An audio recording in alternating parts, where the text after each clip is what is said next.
ကျွန်တော်လည်းခေသူမဟုတ်ပါ10နှစ်မကြောက်ဘူးမယ်20ရက်တော့ကြောက်ဘူးပါတယ်ဟောပါဦးဗျာနော်ချီတက်လာကြတော့ပြင်းထန်နေတဲ့ကာလပေါ့ဗျာအဲ့ဒီမှာကျွန်တော်ကဗဟန်းမှာနေတယ်ဗျဟိုးရွှေကုန်းတော်ဟိုကျွန်တော်တို့ရွှေကုန်းတိုင်းမီးပွိုင်အဝိုင်းဘက်ကနေပြီးတော့ကျောင်းသူကျောင်းသားတွေကတို့ရေးချီတက်လာတယ်ဗျဟိုးဘက်ကဗဟန်းဝိုင်းဘက်ကစစ်တပ်ကစစ်ကားတွေနဲ့ဗျကျွန်တော်တို့ကအဲ့မှာပကြီးပပူကျောင်းအခုချမ်းမှတ်ရှိပေါ့နော်ကိုမင်းကိုချင်းလမ်းပေါ်မှာဂျားတို့ကလမ်းထိပ်အဲ့မှာကျွန်တော်မိသားစုနဲ့တူနေပါတယ်အဲ့ဒီချိန်မှာကျွန်တော်ကခြံရှိထွက်ပြီးတော့ဘာလုပ်လဲဆိုတော့ဒီပုံကြွတဲ့ရေတော်ဘုံကြီးမှာအလွန်တက်တိကောင်းစွာတက်ကြွစွာနဲ့ကျွန်တော်ဘာလုပ်လဲဆိုတော့ခြိတက်လာတဲ့ကလေးလေးတွေကိုကျွန်တော်တို့မိသားစုကရေတို့ခုနမျက်နှာတုပ်ဘွားတို့သမင်းတုပ်တို့အဲ့ဒါဒီကန်းတဲ့အလုပ်မှာကျွန်တော်ရှင်းဆုံးကကောင်းဆောင်ပါတယ်အတော်ကိုတက်တိကောင်းပါတယ်လူအထဲမပါရဲဘူးအဲ့ဒီဟုတ်တယ်ဗျကျွန်တော်တက်တိမရှိလို့အဲ့ဒီမင်းသားတွေဇာတ်လက်တွေကိုသူရဲကောင်းလုပ်ပြတာနော်အဲ့ဒီမှာဒီဘက်ကလည်းလာတယ်ဒီဘက်ကလည်းဟိကောင်ဟိုကလည်းအော်တယ်လူစုခွဲလူစုမခွဲရင်ဘာလို့ညာလို့ဟိုကလည်းဟာထိုးကြီးချကျွန်တော်တို့ခြံရှိရောက်တော့ဂိမ်းတိုင်းနဲ့အတန်းကြီးကြားလာပြီမိုးပေါ်ထောင်ပစ်ပြီမကြခင်ဒီလိုမိုးပေါ်ထောင်ပစ်တဲ့ပြောင်းသွားဒီလိုအောက်ကိုကြားတယ်မယ်ကျွန်တော်သိတယ်လူထဲရောက်တော့မယ်ခလေးတွေကျောင်းသူကျောင်းသားလေးတွေလူငယ်လေးတွေနော်ဟိကောင်နေမင်းတို့ဝင်ပြေးဆိုပြီးတော့ကျွန်တော်တို့နေတဲ့ပကြီးကူ6ပြောင်းခြံလေးကိုကျွန်တော်အကုန်လုံးပြေးခိုင်းသူတို့ပြေးခိုင်းပြီးတော့ကျွန်တော်ကလည်းလဲတော့ကျွန်တော်ကထောင်းနေဆက်ပြေးအဲ့ဒီကလေးတွေအားလုံးကကျွန်တော်အိမ်ထဲရောက်သွားကြည်ရတဲ့ဟန်ပြိုက်တယ်တစ်ခါပေးလိုက်ဟောဆိုနောက်ကလိုက်လာတယ်စစ်သားကြီးကဘယ်နဲ့ကြီးနေတာကျွန်တော်ကြောက်ရတာကချင်းကြီးလားတိုင်းလားမပြောမဲသေးလားပဲခြေတန်းစစ်နေတွေကနေခေါ်ပြီးတော့ရန်ကုန်မြို့တဘုံဝင်စီးပြီဆိုပြီးတော့သူတို့ပြောထားတယ်သူကတဘုံလိုက်ပြစ်တာတဘုံပြောအောင်မှလည်းမရှိချပါဘူးညာနော်ကျွန်တော်လည်းတဘုံထင်ပြီးတော့ကျွန်တော်ရှေ့ရပြေးထောင်းနေတော့သူကနောက်ကလိုက်အမှန်တော့သူလိုက်တာကျွန်တော်မဟုတ်ဘူးကြောင်လုံးပြေးသွားတယ်ကျောင်းသူကျောင်းသားတွေသူမြင်လိုက်တာဒါပေမဲ့ကျွန်တော်ကအိမ်ထဲသွင်းပြီးတကားပိတ်ခိုင်းတော့ဖက်တွေပါယူခိုင်းတော့အဲ့ဒီကောင်တွေအကုန်ပြောက်သွားစိုက်ကြည့်တော့ကြောက်မှမတွေ့တော့ကျွန်တော်လည်းသူ့ကြောက်တာနဲ့တိုင်လုံးကြီးတော့ရှိတယ်ဗျဒီပတိဆောက်တာပကြီးကြောက်အဲ့မှာကျွန်တော်တိုင်ကိုပတ်ပြီးခိုးပြီးတော့သူကလည်းလှည့်ကြည့်တော့တယောက်မှမရှိဘူးပျောက်သွားတယ်မကြည်မနှက်ဖြစ်ပြီးတော့ကဲငါတောင်ပြီးပြီပေါ့လေဆိုပြီးတော့သူကဒီဘက်လှည့်ထွက်ကျွန်တော်တိုင်ကိုဒီလိုပတ်ပြီးတော့ပြန်ပြီးတော့သူနဲ့ကွယ်ပြီးတော့ပြီးမှအိမ်ထဲဝင်မှာပေါ့မောင်မင်းကြီးကဘယ်လိုစိတ်ကူးရပါလဲမသိဘူးဒီလိုလွတ်ရနေဒီလိုပြန်ထွက်တော့ကျွန်တော်လည်းဘွားနဲ့ပဲပြီးတော့သူလည်းနောက်တော့အမလေးတော့မဟုတ်တဲ့ဒါပေမဲ့သူထဲမှာလက်နဲ့လေကျွန်တော်ကဖက်မပါစွတ်ကျင်တဲ့ကောင်လေဟိအောင်ထောင်းတဲ့ကျွန်တော်ဘုံမုံပြီးတော့ဒီမှနေတဲ့ကောင်ကဒီလိုရုပ်လားကွာဟာနောက်ကနေဘယ်နဲ့ကြီးနဲ့တို့ကဆိုကျွန်တော်ကြောက်တာပေါ့ဗျာသူ့ဘယ်နဲ့ကြီးနဲ့ကျွန်တော်ကြောနဲ့ထိမှဆိုလို့အရက်ဆိုလဲနားတယ်ဗျာဟောင်းတာလေဗျာအဲ့ဒီဗျာဘယ်တော့တိုက်ထားတယ်မသိဘူးနော်နားလိုက်ပြီဆိုအရက်ကုန်းမောင်းတိုက်ထားတဲ့ပုံစံတိုင်းပဲကြောက်ပါဗျာမနိုင်ကောင်းပါအဲ့ဒါနဲ့ဟဲ့အောင်တော့ဆိုပြီးတော့ခြံရှိမှာကားရထားတယ်ဗျာစစ်ကားကြီးဆွဲကားကြီးကျွန်တော်ရိုက်မောင်းပုတ်ပြီးတော့တင်စရာမလိုကျော်ဘယ်နဲ့ထိုးမိမှာဆိုလို့ကျွန်တော်စီကန်းသေဝဆန်နေရှိရနေအတော့လဲသွားပြီးတော့ကားပေါ်ကိုသူတို့တင်စရာမလိုကျွန်တော်တက်လိုက်ကျန်တဲ့မျိုးတော့အကုန်ရိုက်တင်တာပဲတက်ပြီးတော့ကျွန်တော်ကိုမထီအောင်ကျွန်တော်ရှီပိုင်းသွားနေတယ်အဲ့လိုနဲ့ရောက်တဲ့ဘာနာတော်ကြီးပါတယ်မင်းကလေးတွေပါတယ်ယောက်ျားလေးတွေပါတယ်အဲ့လိုနဲ့ရောက်သွားပြီးတော့နောက်ကားမောင်းသွားတယ်ကန်တော်ကြီးတွေခဏရပ်ပြီးတော့တာတပတ်တွေအကုန်ပိတ်ထားတယ်ဘာလို့မှလည်းမသိဘူးနောက်ကျဆက်မောင်းသွားတယ်အဲ့ကျတော့တာတပတ်ဖွင့်တော့တော်လှန်ရေးပိုင်းနယ်လေးရောက်သွားတယ်အမေတော်လှန်ရေးပိုင်းနယ်လေးကိုကျွန်တော်စိတ်ကားကြီးနဲ့ရောက်သွားတယ်အဖမ်းခံရပြီးတော့ဘယ်လိုဘဝကြီးမှလည်းမသိဘူး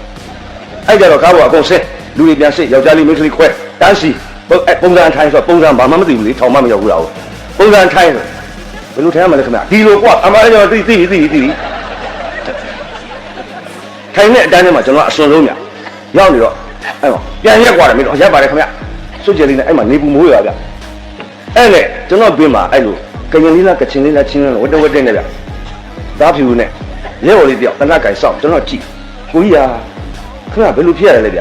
ျမသိပါဘူးကွာငါလည်းအဲ့လိုအိမ်မနေနဲ့စွတ်ကင်ရင်ငှက်တင်ပါလာတာပဲလို့ခဏလည်းမပါဘူးစွတ်ကြလေးနဲ့နေရလဲပူမိုးကလည်းရွာကျွန်တော်တုံခိုက်အဲ့မှာဖြစ်နိုင်ရင်တဲ့ကျွန်တော်ခမ ्या ကိုကျွန်တော်ကက်နဲ့ပြန်ပြီးတော့အင်ဂျင်လေးနဲ့ဖနက်ကလေးနဲ့ပြေးလိုက်ချင်ပါတယ်ဗျာဒါပေမဲ့ကျွန်တော်လည်းတာဝန်နဲ့ဆိုတော့ဘယ်လိုမှမလုပ်တော့ဘူးကိုကြီးဟာအေးကွာငါကြီးဟာတက်မတော်နဲ့ပြည်သူကြည်ဘူးနေကြတယ်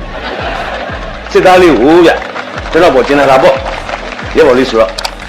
ရှိပါသေးတော့ကွာအဲ့လိုနဲ့ကားပေါ်ပြန်တက်ပေါ့ဗျာနော်ဇာလန်းကိုကျွန်တော်တို့နည်းနည်းခက်မယ်ရစ်လိုက်အောင်ရှေ့ကြော်လိုက်အောင်နော်စပီဒ်လေးတင်လိုက်အောင်ကားပေါ်တင်တက်ပါကြီးအလုံးပိတ်ဘယ်ဒီမောင်းသွားမှလည်းမသိဘူးကျွန်တော်ထင်တော့ည6နာရီခွဲ9နာရီလောက်ရှိပြီသိတော့သိပြီဒါခေါ်သွားပြီပေါ့နော်အိမ်ကလည်းမသိလိုက်ဘူးကျွန်တော်ဘာသာမှ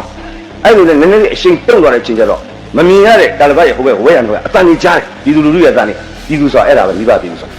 ာမိပွိုင်းနဲ့ခုံချဟာအဲ့မှာကျွန်တော်အတွင်းရောက်တော့ခုံမချတာဘူးဟိုကားနောက်ခန်းရောက်နေတယ်နှစ်ယောက်သုံးယောက်လွတ်သွားတယ်အဲ့ဒီမှာဦးစင်းတစ်ပါးပါတယ်ဟာဟုတ်ပြီဆိုတော့နောက်တစ်ခါမိပွိုင်းအတုံနှီးမှာတော့ခုံချရမယ်ဆိုပြီးတော့ကျွန်တော်လည်းအဲ့နောက်ပဲသွားနေကျွန်တော်ဘေးမှာတန်ဃာတော်တစ်ပါးရက်ဦးစင်းတစ်ပါးရှားတကာဖြစ်သွားတယ်ချက်ချင်းကို ဘွဲတော့လည်းမသိဘူးကြောင်းလည်းမသိဘူးဥစဉ်ကလည်းသင်းမိုင်ကလောင်းကြိုက်ထားတယ်ဒီကတိကိုဖြန်းနေလို့ပတ်ထားတယ်ဟာဥစဉ်ဒါကြီးဒီတစ်ခါတုံနေနှိမ့်သွားရင်တော့ခုံချလိုက်ကြအောင်ကောင်းပြီတုံနေပြီပါဥစဉ်1 2 3ဒိုင်းဆိုခုံချလိုက်အင်းစိန်ထောင်ဘူးပါရှိအဲ့ဒီကိုခုံချငုတ်တုတ်ကလေးဟာစောင့်နေသူရဟာဒီကောင်းကြီးတော်ရည်လားဒီဥစဉ်နဲ့ဒီကောင်းကြီးဘာမှမလုပ်ရသေးဘူးကြည်လားအလိုက်ပြီးစွာနဲ့ရှေ့ကိုရပ်ပြီးတော့တာဝန်သိပြည်သူတွေပေါ့ဗျာနော်တဲရောက်သွားရောပုံစံပေါ့ဗျာအဆောင်ထဲမှာထားရောလူ200လောက်ဆန့်နဲ့ထားရမယ်အဆောင်ထဲမှာလူက600လောက်ထားရော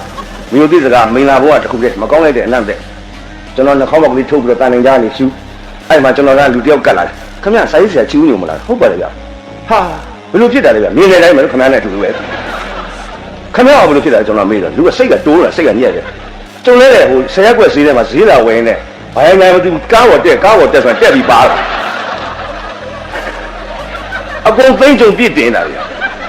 ရန်ကုန်မြို့သဘုံစည်းပြီဆိုတော့ဒီဟုတ်လေဟာဆရာချီဦးညိုဟုတ်ပါတယ်ဗျာဟာခင်ဗျကျွန်တော်ဟိုမှာဒီမှာတွေ့ဘူးလေစာပေဟောပြောပါညာတယ်ဟာဖြစ်မှဖြစ်ရလေဗျာလေဘာကြောင့်ခင်ဗျကြီးတဲ့ရတနာဂရီအကျဉ်းသားဝတ္ထုကျွန်တော်မနှင်းညာရင်ဖတ်ထားသေးတယ်ခင်ဗျကိုအကျဉ်းသားဖြစ်နေတာတိုင်မူလေးလို့စာရေးဆရာဆိုတော့နည်းနည်းဘုသူတ္တဆောင်လာလေ့လာတော့ဘုရားကွင်းစင်ကျော်လဲရောထိုင်အဲ့လိုနဲ့ကျွန်တော်နားမှာလူတွေအုံအုံလာတယ်ဗျကျွန်တော်ဝတ္ထုဖတ်ခုတဲ့လူတွေပြိဿဆိုကြပါစို့ဗျာအဲ့တော့ကဲအပြင်းကြီးအကြောက်ပြေးဆိုပြီးတော့ခင်ဗျဝတ္ထုတွေပြောသားမယ်ဟာကျွန်တော်ထောင်ထဲမှာအဆောင်ထဲမှာနှုတ်နဲ့ဝတ္ထုရေးပြနေရလူကလည်းနားထောင်ပေါ့ဗျာအဲ့လိုနဲ့လူက20အစိတ်30အုံလာတဲ့အခါကျတော့ထောင်အာဏာပိုင်ကြီးတွေကကျွန်တော်အထင်ကြီးပြီးတော့ဒင်းလာဒီဆောင်ဆက်ထားလိုက်တော့ထောင်တွင်းထကြွပုံကံမူကြီးဖြစ်သွားနိုင်တယ်ဒင်းရောဒီလိုထားလို့မဖြစ်တော့ဘူးမောင်မင်းကြီးကကြွဆိုတိုက်ပိတ်လိုက်ကောင်းကြဗျာနော်တယောက်တည်းသီးခြားနေရလိုက်ကြတယ်မှာ10နှစ်မဟုတ်တော့ဒါတော့ကျွန်တော်အဲ့ဒီအဆောင်မှာကျွန်တော်9ရက်ပင်နေရတယ်တိုက်ထဲမှာကျွန်တော်16ရက်နေရတယ်ကောင်းနေတာကိုယ်ပိုင်ဖြာစုပ်နေဖြာအစအဲ့တော့ကြည့်ရတာဒီတမန်တလင်းမှာအပြစ်ခင်းထားသူရဲ့ရှေ့ရကောင်လေးဘယ်နှယောက်ချိုးသွားတယ်မသိဘူးနည်းနည်းလေးကိုယ့်ကိုယ်ကလေးပဲကြံတော့အဲ့လိုက်တိုင်းခေါင်းရောခြေတော်ရောကတမန်လေးနဲ့တိုက်ရိုက်ချိတွေ့အဲ့မှာပြောစိတ်ကလေးတွေ့ကျွန်တော်ရတဲ့ထင်ရကလေးတွေဗာလေးတွေညာလေးအဲ့မှာပြောစိတ်ထောင်စားလည်းမရှိဘူးဖမ်းမိသွားမှလည်းအိမ်ကလည်းမသိဘူးလေအဲ့တော့နောက်ကျတော့ဘယ်ရောက်လို့ဘယ်ပေါ်မှကိုမသိဘူးပေါ့ဗျာအိမ်ကလည်းအဲ့မှာအဲ့ကြမှာကျွန်တော်လည်းစားတော့တာအရှင်ပြသွားတယ်မြို့တိစကားကိုယ်ပိုင်ကံဖလားရပါတယ်အများနဲ့ပေါ်ပေါ်ရောသွားတော့နော်ကိုယ်အနံ့နဲ့ကိုယ်ပဲโอเคသွားတယ်အဲ့ကြတော့ဖြစ်ပေါ်ကတစ်ဖက်ကဘုတ်ကင်တောင်လေးကရေတက်ကနေပြီးတော့ဖမ်းမိထားတဲ့ရဲဘော်လေးကသူကလည်းကျွန်တော်ဝတ္ထုဖတ်ခုတော့ဟာအကိုရဲ့ဆရာရဲ့ဆိုပြီးတော့ကျွန်တော်တို့ငပိကျော်လေးတွေပြီးတော့အခုတို့ဆရာတွေဒီပါလဲဒါတော့ဒီဟင်းကြိုပေါ့နော်ဆန်လဲတိတ်မညိုတော့ဖြူတော့မဖြူသေးဘူးဗျအဲ့ပြလဲလေလေးအဲ့ကျွန်တော်လည်းစားရတာမဆိုးဘူးပေါ့လေဒါတော့ဟင်းကြိုကလည်းမမဆန်ပြောသလိုအဲ့လိုမဟုတ်ပါဘူးမအဲ့လိုမပြောပါနဲ့နော်လူခွေအပြစ်ရှိပါတယ်အင်မတန်လက်ဆက်တယ်ခရုခေါ်ဟင်းကြိုတော့တာကျွတ်မြည်တယ်အဲ့ငွေလေးဖြာစားချိုးတန်ဖို့တွေပြီးတော့9000ရခဲ့တယ်ဗျအဋ္ဌာနဲ့ဆော်ထည့်လာအဲ့ဒီ9000ပြည့်တဲ့နေ့ပဲလွတ်ပါတယ်ခေါ်စစ်တယ်စစ်ပြီးတော့ဘယ်လိုလုပ်ဖမ်းစားလဲလိုအဲ့ပြဆိုဟာဒီကောင်ဘာမှဖြစ်တော့တဲ့ကောင်မဟုတ်ဘူးထွက်သွားတော့ထောင်ရှုပ်တယ်ဆိုကျွန်တော်ပြန်လွှတ်ပလိုက်တာဘာမှလည်းကြီးကျယ်လောက်တာလည်းမဟုတ်ဘဲနဲ့